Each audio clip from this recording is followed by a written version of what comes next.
welcome back to my channel. My name is Kaylin. This is Full Purpose and Heart, a channel where I get to talk about all of the things homeschooling that we're doing over here on our side of the mountain. This is the second video of a series that I'm doing here in the month of September, all about our back to school traditions. And our last video was kind of a Q&A, get to know me, and I had answered a couple of questions from my subscribers.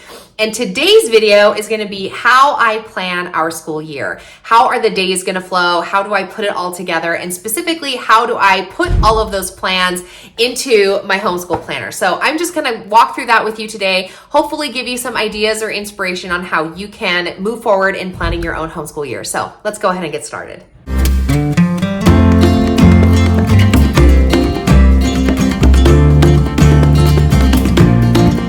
Here we are going to talk a little bit about planning our school year. I have done several videos about how I plan my school year and plan with me and all of those things. And it has been a journey. It has been a movement, I guess you could say, from one system to the next to the next. All of the systems that I have used, I feel, have worked in their chapters of life that I was in, but now I am in a new chapter of life as I have older kids and we have a homeschool space and we're home and all of the things that this is kind of the you can hear my dog out there. He's very distracting. This is the system that I feel like is working the best for me. It doesn't require any supplies. In the old days, I had crates and folders and printing and ripping and putting together for the entire school year. And those systems worked then.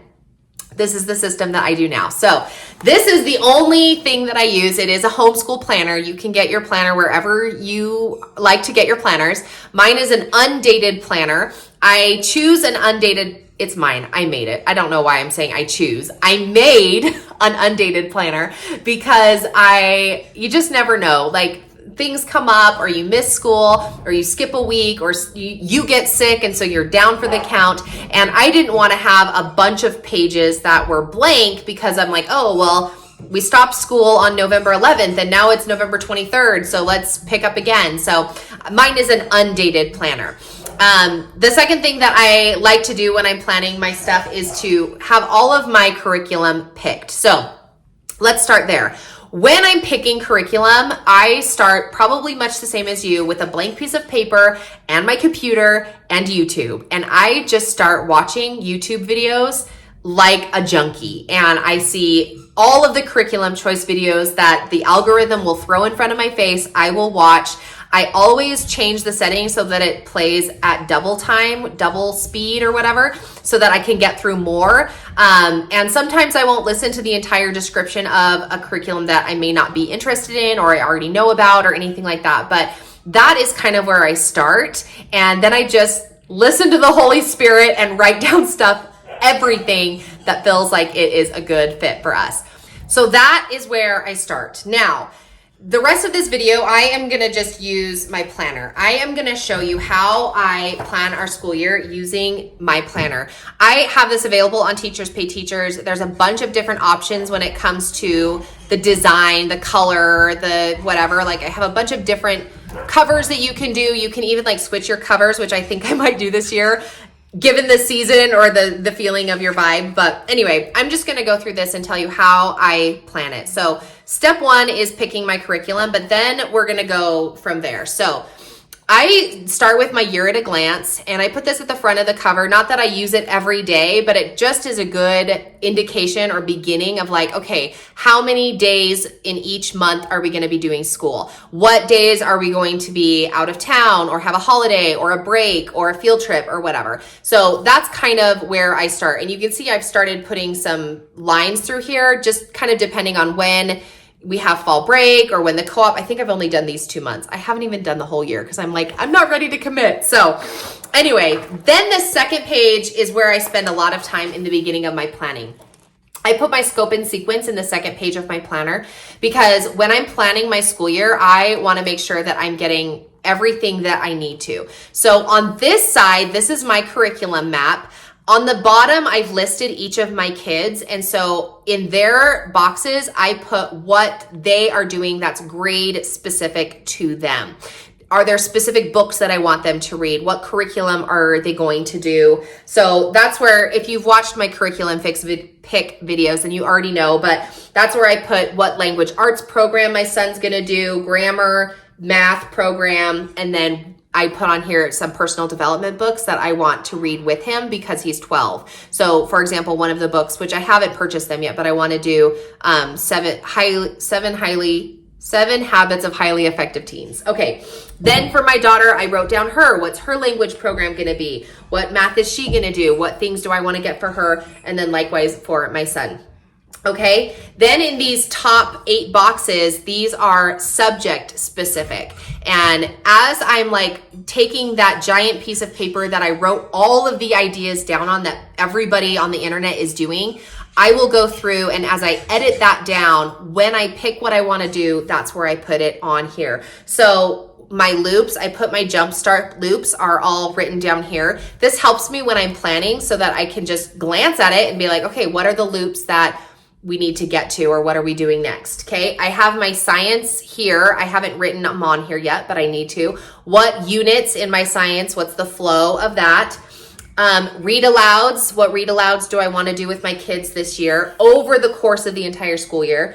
This is my history. We're doing geography this year, so I wrote down each of the units, and this I pulled directly from the curriculum book that we're using. And then these are unit studies that we're doing. So I've got artists that I want to do. We're going to do Abraham Lincoln specifically. Then we're doing 5 in a row. And then I wrote down all of the books that we're going to do for 5 in a row. As I complete each of these things, then I can highlight it or put a line through it as a visual indication and kind of to see my progress. I'm very much a like check the box off, have a planner, you know, do your progress and visually see it. So that's kind of what the purpose of this is that as we finish the bee tree, as we finish Andy and the circus, then I can cross it off and see our progress of where we were and kind of where we're moving and where we're going and what do I need to fit in, okay? On the opposing side, this is my scope and sequence by month. So in this space, I'm organizing our school curriculum as to what month do I want to do what book. So in September, I want to finish Unit 1 of Geography. I want to do a poetry tea time once a month. That's one of my goals this year, is that I had the goal last year, but it didn't happen. So this year, I want to do a poetry tea time once a month. I'm going to try to do it on the 12th, tea time on the 12th. And then if the 12th, anyway, sometimes it's on the 10th, depending on, it just has to start with a T. We got to get the alliteration in there.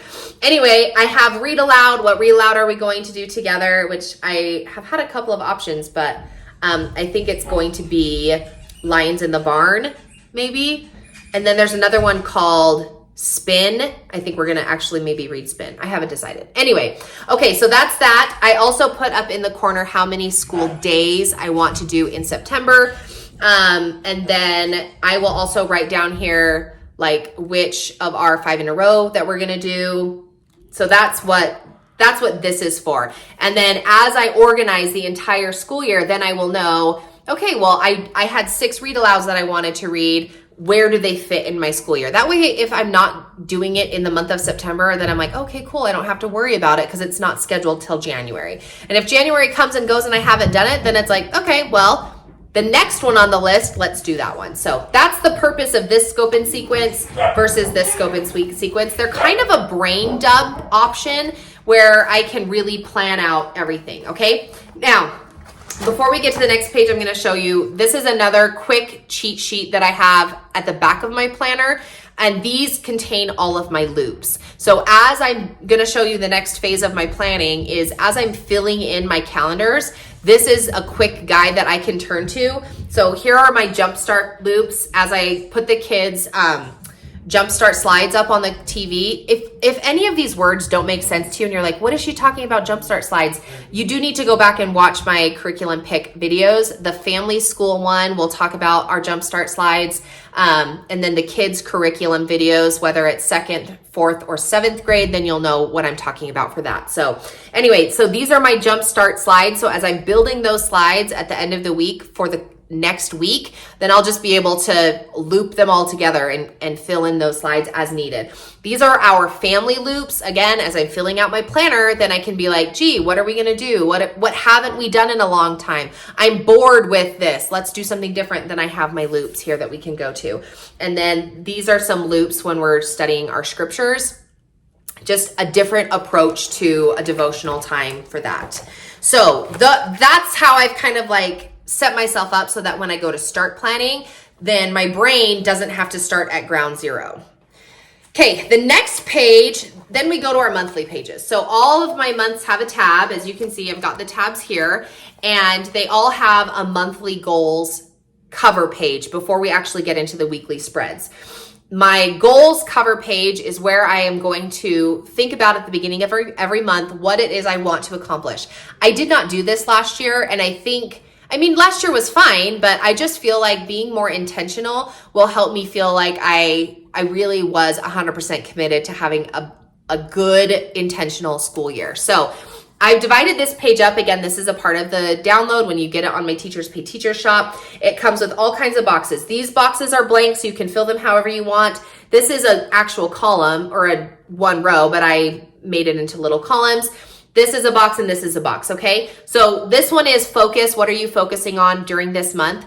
I haven't completely filled this out yet. I know I want to focus on the character of integrity, the character trait integrity, but I'm not sure what else we're focusing on, so that's kind of where we are with that. So my working on, these are check boxes of what I want to accomplish during this month. So I want to teach my kids our school routine, the flow of our day. It's very similar to in the past, but everyone's got new books, new curriculum, new stuff. So I just want to teach my kids the routine, very similar to when you're starting a new year in public school. The first month really is just teaching the kids the routine of the class. I want to finish Geography Unit 1, Science Chapters 3 and 4, and a President Lincoln unit, because at the end of the month, we're going to be going to the land of Lincoln in Illinois. So then in these ones, I've organized each of my kids. So I have my oldest, my middle, my youngest, and then this is our 5 in a row family school section. And in there, I actually wrote what I want my children to accomplish during the month of September. So I want my son to do his math, chapters 2 and chapter 3. There's a bunch of lessons. I think there's 10 lessons per chapter. So I didn't say the lessons. I just said finish all of chapter 2 and chapter 3. In his Fix It Grammar, I want him to do weeks 1 through 4. In his language arts program, I want him to do lessons 1 through 20, and I want him to read the Tom Sawyer unit. Then I did the same thing for my daughter. What exactly do I want her to finish in her language arts program? So she's going to do teaching textbooks, chapters 1, 2, and 3. She's going to do Fix It Grammars, weeks 1 through 4. We're going to read Sarah Plain and Tall and Sophie Mouse. My son Ben, he has his, and then for 5 in a row, we're going to do the Bee Tree and Andy and the Circus. Down here at the bottom, since this is our first month, I've kind of organized how the flow of our day is going to go, and I'm going to talk about that here in just a minute. I wrote the goal, how many school days am I hoping to have finished, and then what we're going to do for our jump start, what we're going to do for family school, and then what the grade level will look like. Okay, so now that I have all of that kind of planned out, then I actually dive into my curriculum books. Everything's ordered, like fast forward time. Everything's ordered. It's all in my lap. And I go through each of the books and decide what it is that we're going to teach. Again, I am a checklist person. I love checking off the boxes and knowing where we are and where we're going and what we have finished and haven't finished. What did I skip? All of that kind of stuff. So that is what the opposing side, so when you're holding the book open, this is what it looks like open, okay? So on this side, I just have a notes page, and that is all of the stuff that I have written here. So this is the first month that I've organized it. Next month, it'll be a little bit different because I essentially duplicated the same subject in these two spaces, and I didn't need to do that, but this is our geography class. Each of these green boxes is a work page or a project or a reading assignment or a puzzle or something that I have either created or acquired or want to do for geography. So that's what this is. And then the line is the end of a unit. So we learn about the 5 themes of geography. We learn about earth and landforms, climates and resources, cultures and population. So that is all that we're going to cover in chapter 1. And then as we finish them, check, check, check, check, check. Okay. So then, which I'll show you in a second, as I fill out my weekly spreads, then I can see, oh, this is where we are and this is where we're going. It just makes it so much smoother. This is kind of the same. Again, I accidentally duplicated it because I didn't really know what I was doing, but these are all of our geography units, okay? Down here, same thing. This is our 5 in a row subject. the B tree. Each of these boxes is an activity or a page or a project or a baking something rather, or whatever it is that I have planned that I want to do, I've put it here. So then as I go to plan my weekly spreads, here we have everything that I want to do in the month of September, okay? Then I turn the page here, and this is my weekly spread. If you don't have to, but if you choose to use this type of planner, I actually have lots of different layouts for this. I have it where the days are on the side here and the days are on the side here. I have that these are like individual boxes. I have it that this says this, I have it like where it's Monday is a box, Tuesday is a box, Wednesday is a box. So they all kind of are a little bit different. There's a different color scheme. Everything's kind of a little bit different. And the reason being is that I've been making this planner for myself for a couple of years, and every year I'm like, I want something different. So I just make something new and I keep the old stuff there for you. So when you download the file, I try to make it as like clean and organized as I could. Like one of them is just covers, and I think there's like 55 different covers that you can choose. And then one of them is the OG planner. That's the original planner that I started forever ago. And that file is like lost somewhere in outer space. So that's the only PDF that I have, and I can't edit it anymore. So anyway, then there's the new stuff and some layout pages, and it's all there. But anyway, that's all that. So this is what we do. Now we're on this page. This is my family studies. This is my kids' independent grade level work. Okay, that's how I organize it. So on this one, we have the loops, history and science, and then this one I've got each of my kids. So here is how we organize our school day. This is getting a little bit long, but now we're in segment 3. So when I planned my school day, I decided that I was going to have 3 sections to our school day. The first section is the Jumpstart. These are the subjects that the kids are going to do on their own. The Jumpstart is this column here. I've labeled it loops because I printed this out before I knew everything that I wanted to do. Words of the wise, do as I say, not as I do. Don't print it before you know what you're doing. But this should say Jumpstart is what it should say. But anyway, it says loops. So then what I start with is planning my kids' Jumpstart. And I'm going to say on Monday, we're going to do a mindset quiz. We're going to do our vocabulary work. And then on Tuesday, we're going to do our craft. And then you also have your mindset stuff, journal, blah, blah, blah. So I'm just going to write it down. Kaylin, where do you get these ideas from? Oh, that's great that you asked. Remember, I just talked about how I put that list here on the back. So it makes it really easy. I just flip open, write the next one, flip open. And sometimes I know what I want to do because of something specific that's going on or a holiday that we want to focus on, whatever it is. But sometimes I'm like, oh, gee, what else can we do? I can't think of it. Boom. I just write it down. Okay. So that's their Jumpstart section. Then I go down to our family school sections. This is history. This one is science. And we also have other things that we include, which is like character studies or Bible study or devotional work or poetry. I don't know. There's all kinds of stuff that we do. So again, do as I say, not as I do. Don't print it out until you know what you're doing. But I printed history and science, so it is what it is. But then I'm going to write down in here what we're doing next. Kaylin, where do you get the information of what you're doing next? That's this list right here. Okay. The one that I made first. So then I can just go through and click the check marks. Click like it's a computer. Okay. Do the check marks. And I just check. Okay. So we're starting school. So we're going to do reading guide 1.1 on Monday. Then we're going to do the 5 themes fan. That's going to take me a day. Then we're going to do the puzzles and review the 5 themes fan. That's going to be a day. And that's going to be my whole week. I'm not going to do anything else after that. Then the next week, let's say I didn't get to the 5 themes puzzle. Then I'll be like, oh, okay, cool. We're going to pick it up on Monday and do the 5 themes puzzle. So that's what I'm going to be writing down on these 2 columns. I also have our Mail Monday and such. So that is going to be what this list down here is, family loops. Okay.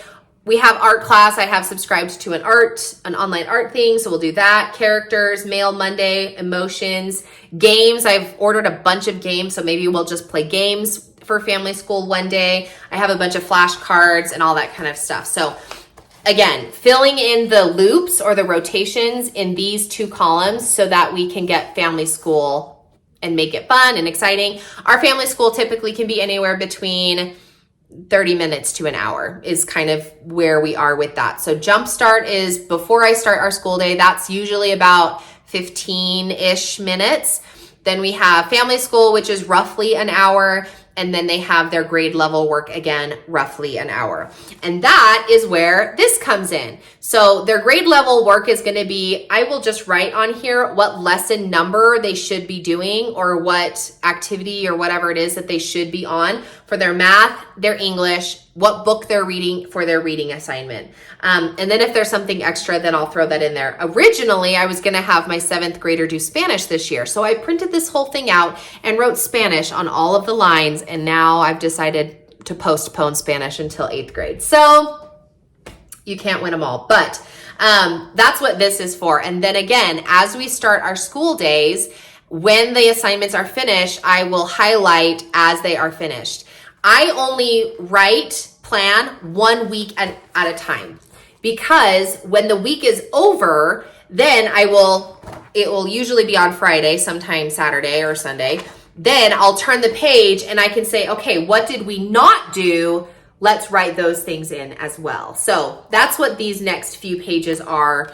And I'll be blank. I did kind of start because our first week of school is kind of a soft start. So that's why that one has stuff on it. But anyway, so this will be week 3, and I won't fill it out until I know what we finished during week 2, until I know where my kids are in their work.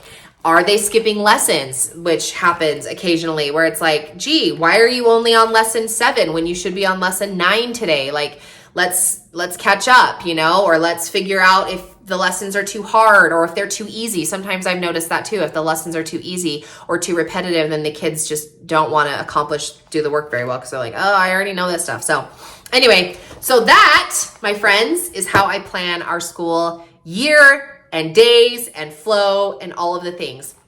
This is the only resource that I need and that I use right now. I do have another just random folder that's just a spiral notebook. And sometimes I'll throw all of my brain dump ideas onto that before I transfer it into my planner. But I am a paper and pencil lover. I do everything. I think better that way. So if you're more of a computer person, then maybe you can take these strategies and then implement them on a computer and make it work for you. So anyway, thanks so much for watching this video. Hopefully you found something that was helpful, and you can go back and watch some of those other videos that I talked about with the curriculum, or any of my other organization videos if you want to have all of your stuff in a box or in a crate or in a binder. I've done everything. So this is just one method, and I'm excited to continue moving forward doing it in this year. So again, thanks so much for watching, and we'll catch you in the next one.